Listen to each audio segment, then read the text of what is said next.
we test them. We test men constantly. Well, you said you were going to call, so I'm going to break up with you. I mean, it's like crazy roller coaster. And you can't test people that much because nobody even wants to take the test. Yeah, it's a ton of work to be in a relationship like that. Because a lot of men feel like I'm never going to be able to make her happy. And what the Fatherless Daughters doing is saying, you can, but outwardly I'm showing you that you can't. And so there's this internal struggle to where we're either hyper needy or totally like, I do not need you. And what we got to find is the neutral part where we're like, I'll be a good partner and you be a good partner.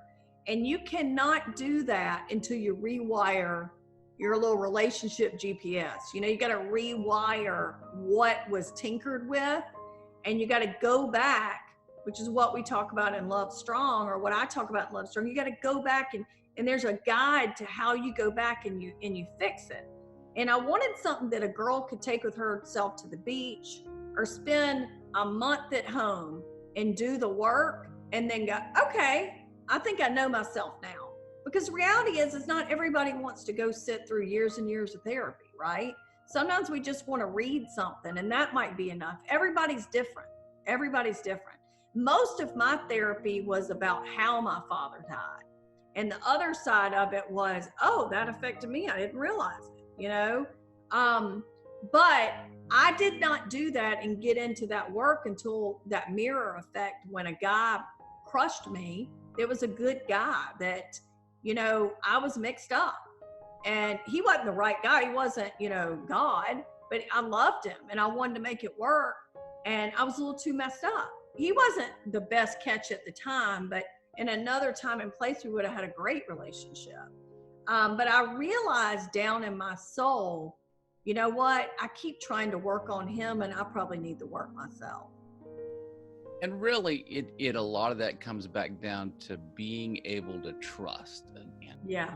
Being able to trust because of the abandonment or whatever from your dad. It's like, we try so hard to have this mentality. I am not going to get screwed again. I'm not going to get abandoned again. I don't want to go through that. So we don't trust, right? Yeah. Or we try to hyper control everything. And I think the big takeaway with that is when you feel like you're trying to jump from the passenger seat to the driver's seat, then you're like, I want to let them lead. Oh no, I'm going to try to take the lead here and da da da. You just don't know where the lines get blurred, and you don't know what part is you, where you end and where they begin.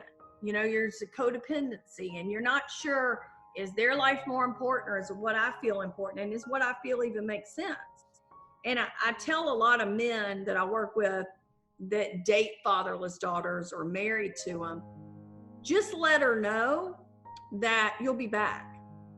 If you fight or you go away for a guy's night or a weekend, or you've had enough and you don't talk or whatever, explain to them, when you do this, I need 2 hours to myself, but I'll be back.